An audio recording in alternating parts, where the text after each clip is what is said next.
happening? God, it's been a minute, Anna. Not been out for, well, I went out about 4 weeks ago with Steve, and I'm out with Steve again. And today we're heading towards, well, we've parked down in Hartsop and we're following this like gill up, goes over the knot. The knot is somewhere behind us here. So you go up the knot and then you're onto High Street, and then obviously we're going to have a little bit of a look around, probably High Street, Kidsey Pike, Mardale, Hill Bell. We're going to have a little look around there, but I mean for now, man, look at this. That's haze water over there, and then you're not going to be able to make some of this out, but down the valley down there, I think in the distance that's St Sunday Crag, I think, off the top of my head. And obviously behind there you've got Helvellyn Range and stuff like that. But yeah, anyway, back to the beginning.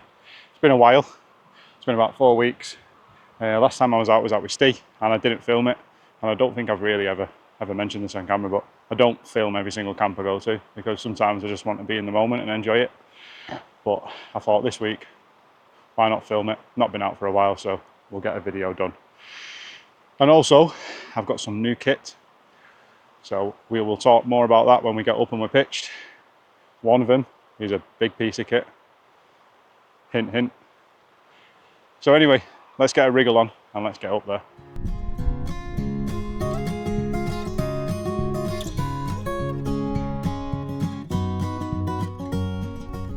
How am I meant to get in there, lad?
Right then, me and Steve have just picked up a little bit of water from that creek, whatever you want to call it.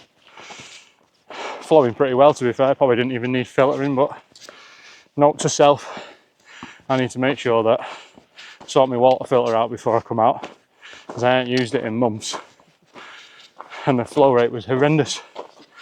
So that's a note to self, and if you're watching you might have to do the same. So anyway, this up here is the knot. I don't know if we will go up there or not. I don't know. We might do. Steve says nah. Anyway, we're going to go up onto High Street and then we'll make our plans from there.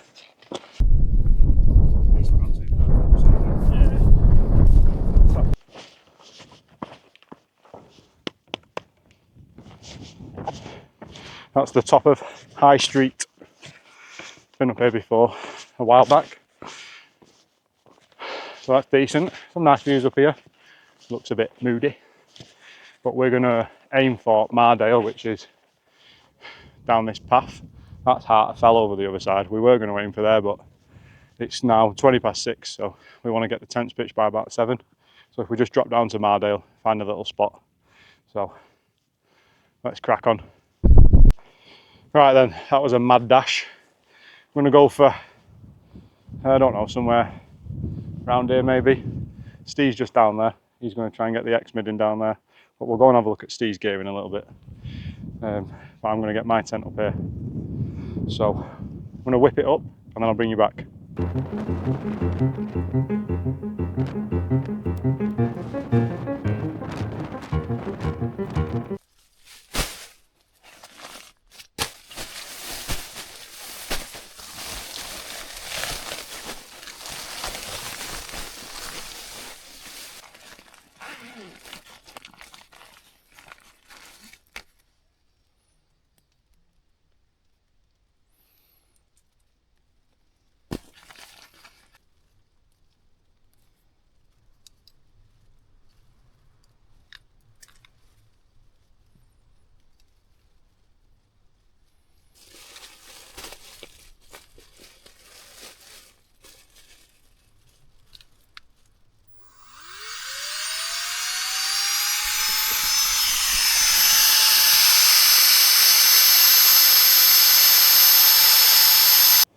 Alright then, we're all pitched. You can see the tent in there. Got a new tent. I don't know if you can see on the face, I don't know if it's for me or not. But we'll go and have a little look round anyway and you can have a look at it. So this is the Trekker tent. Sia, I think it's pronounced. It's a bit of a kind of like one of your like garage style companies. Looks like it's just made by one guy pretty much in his garage. It's a nice looking tent, bit like the Hilleberg Unna, but it doesn't have pole sleeves like the Unna, so it's far easier to pitch in high winds and stuff. It's kind of, I've always wanted an Unna, but never wanted it because of the pole sleeves. So we'll go and have a little look round. So we've got one big nice door, and you've got two crossing poles, and then obviously you've got a couple of pegging out points there at the bottom. But obviously, as you can see, you know, it's got the clips all the way up, and then the guy lines wrapped around the poles, a bit like your Solo, or a bit like the Big Sky does the same thing as well. But overall, it's a nice tent and stuff, but I'll sit in it in a minute and you can see me sat in it, but like head height's not very good in it. And it does feel a bit cramped inside, even though it is quite spacious. But yeah, I don't know. What do you think? Let me know. I've got some other couple of bits in there. We'll go and have a butcher's at some of that.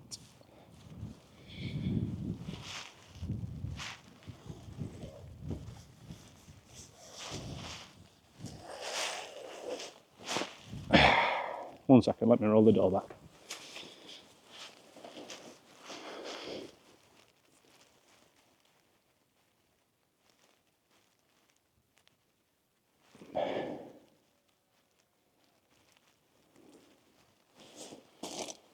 Right, that's the door, roll back.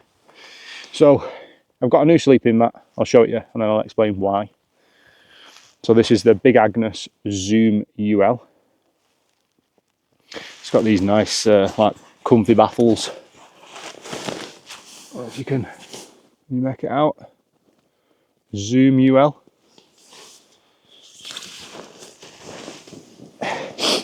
So the reason for this new mat was I did have the Big Agnes Rapide, but I noticed I was getting cold at certain times of the year in it, and it did have an R value of 4.2, so which was a bit weird.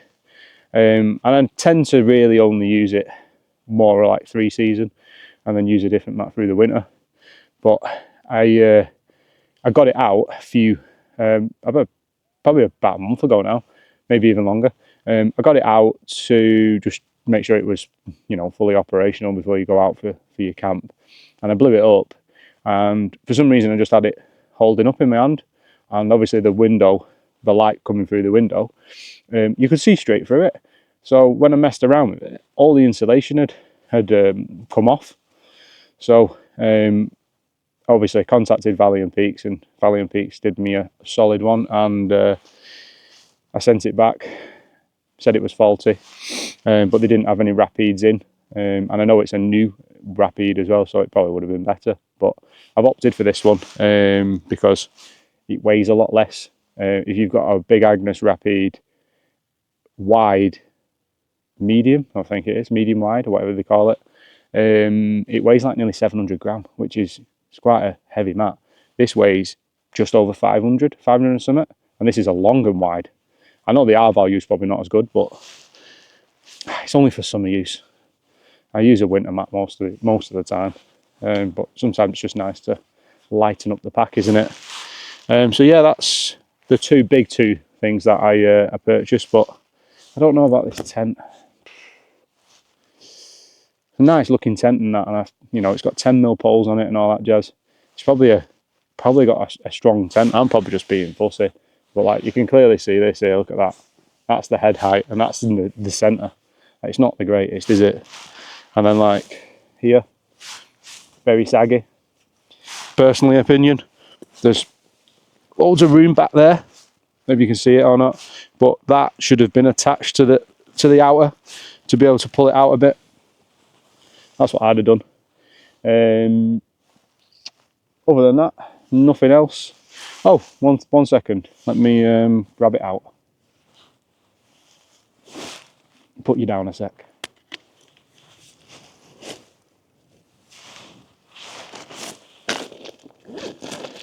So, a couple of items.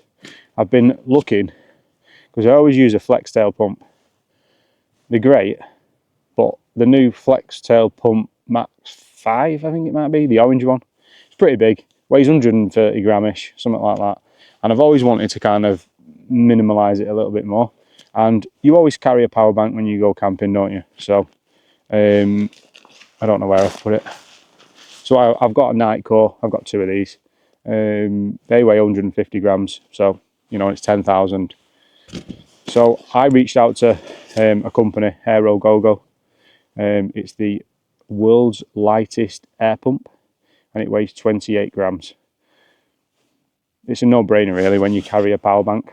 Plug this in, bang, mat's up. Can't fault it, can you? So it was pumped up pretty quick. Comes with different attachments. So I'm gathering it'll probably fit most of the mats out on the market. But it did an excellent job. It was probably faster than the flex tail, to be truthfully honest. So, but obviously with having the flex tail, it's also a light as well. So obviously now I don't have a light. So I had a little look through AliExpress and I picked up this. It's a Go Peak, like it's a torch and it's a lantern. I'm probably better off showing you when it's dark more than anything else. But this was £1.63. So you can turn the torch on, but it's also a lantern as well. So let me find it. There you go. It's got a couple of different settings. It's got a warm light and a white light. But that is obviously going to go in here somewhere, because obviously you'd have your flex tail pump, wouldn't you, which have your light on. And I don't currently have one. Well, I do, it's at home. So yeah, those are the couple of little purchases that I've made over the past couple of weeks. So anyway, I'm getting a bit hungry because me and Steve boshed off about 4.5 miles, maybe a bit more, give or take, to get to this spot. The car park's shut down in Mardale, so we couldn't park down there. So we parked in Hartsop Dodd. Hartsop Dodd? That's one of the fells, isn't it? But yeah, parked down in Hartsop, come up that way, come up over High Street, and then drop down onto Mardale. So good little spot. Haweswater's in front of us. I'll probably pop the drone up at some point. You can have a little butcher's. Bleewater's literally down there, so I've got to be careful when I get out at night and I don't walk too far, or else I'm going to be doing a swan dive into the lake. But anyway, enough waffle. Going to bam on a chicken curry and have a scran. So I'll catch you in a bit.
Right, I'll leave that to rehydrate now. I don't know if you're like me, but sometimes, what do they tell you on the back of these packets? 8 minutes, something like that.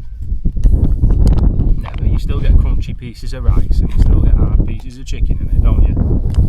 I leave mine for about 20 minutes. So, it does proper then, doesn't it? So anyway, yeah, I'm just going to leave that there and then I'll come back to it in a minute. I'm just going to chill out for a bit, watch the world go by, eat me tea. So I'll catch you in a little bit.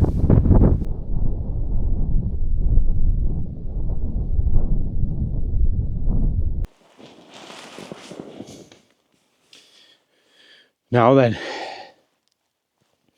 it doesn't really look that dark, but it's getting towards 10 o'clock at night now, so me and Steve have just been having a bit of a chin wag outside the tents for a bit and had our scrans and stuff like that, so I think it's time to turn in for the night. Probably going to listen to some music or watch something on YouTube, get my headphones in and just zone out, I think, now. So I'll catch you in the morning.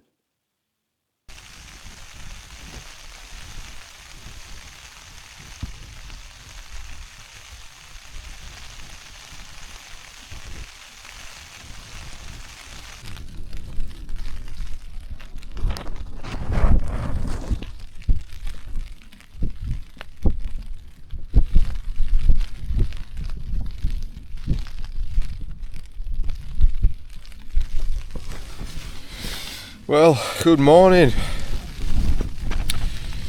It's a bit of a, I wouldn't say rough, but there was a few gusts here and there. Gotta tell you what, bloody hell, because it's red inside this tent. God, look at the colour of me. But yeah, it was pretty windy last night. Just spoke to Steve then, he was saying he went out and measured the wind last night, said it was about 25. But there was a few gusts and I thought, wow. So, but we're still here, aren't we? It's raining. It's only like a little drizzle though, so it's not too bad. Got my waterproof pant and coat waterproof pants and coat. So I'll whack them on when we get them ready to get off. But I didn't sleep very well. That was all. Well, I think sometimes when you're in a different tent or a new tent, they take a bit of getting used to, don't they? But I need to do a few mods in here because this interior is a bit saggy, so when I get it home I'm going to try and tighten out some of the bungees on the corners and hopefully that'll pull it tighter.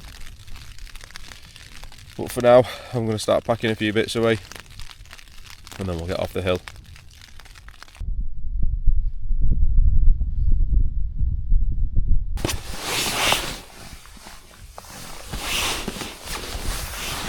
Right then, I've started to pack some of me little bits up in that.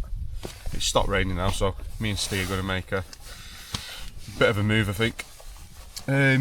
What was I going to say now? Tell you what, first night on the Big Agnes Zoom UL, really comfy.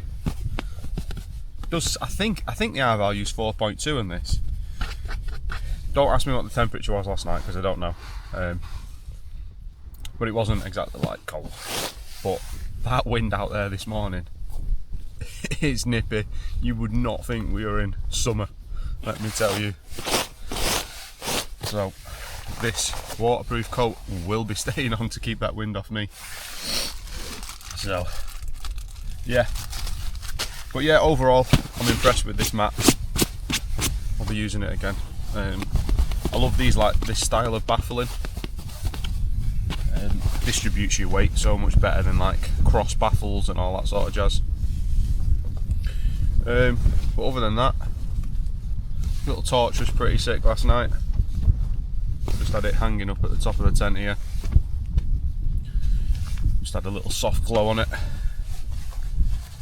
and tent stood up really fine. Like I said, probably mentioned it a few times, but I'm going to make a few little mods I think to the corners to try and tighten up this inner because it's a bit saggy here. when you lay in it, it's fine. I think, you know, when you put a bottle of water in the corners and pulls it out, it makes it a bit more taut. But anyway, I'm gonna stop waffling because we need to get off. So pack this stuff away and I'll see you outside the tent. Obviously last night it was raining, the tent's a bit wet. This is a little spongy cloth. They're a couple of quid off Amazon, but they're like one of those absorbent cloths. But they do an amazing job of just wiping it off, and it'll just soak it up. Takes a bit to kind of get going, but once you know, it starts sucking up the water, it works a treat. So if you don't have one of these, make sure you purchase one, because game changing when it comes to drying the tent. You don't want to be putting a tent away wet, do you? Because it's going to weigh more. So if you take the water off it, at least it's just damp. But anyway, I'm going to just go over it and then we'll drop the tent.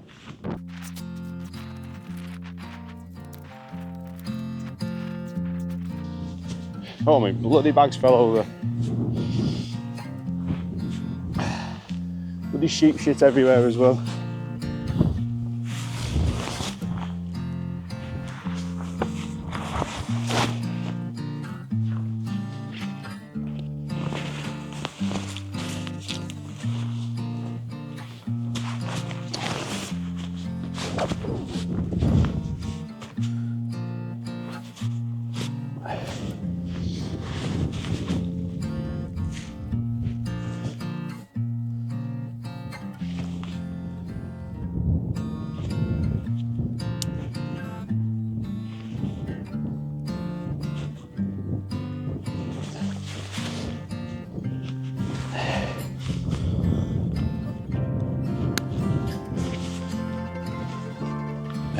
Alright people, you know the score. That's where I was last night. Don't know if you can make Steve out down there, but Steve was down there. Everything's gone, it's all in the bag. Time to make our way off the hill, so onwards and upwards, as they say.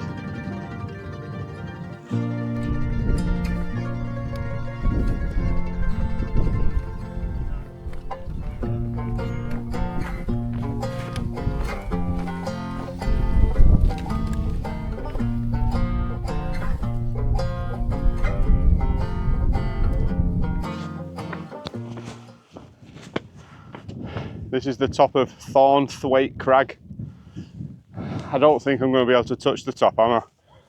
It's a bit big. But this is a new one for me. I've never been up this one, so Thornthwaite Crag. Got nice views down to Windermere down there. And I don't know if you can make it out or not, there's a nice little ridgeline of mountains. But we're going to head down this way, follow this wall, and over Grey Crag. So let's get moving.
Gathering this is the summit.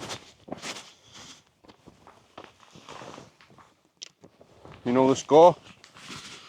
You've not touched it, you've not been, have you? That's Grey Crag. These are all new ones for me up here, apart from High Street and Mardale. But it's time now to just drop back down and head to the car.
Me and Steve are nearly back down at the car now.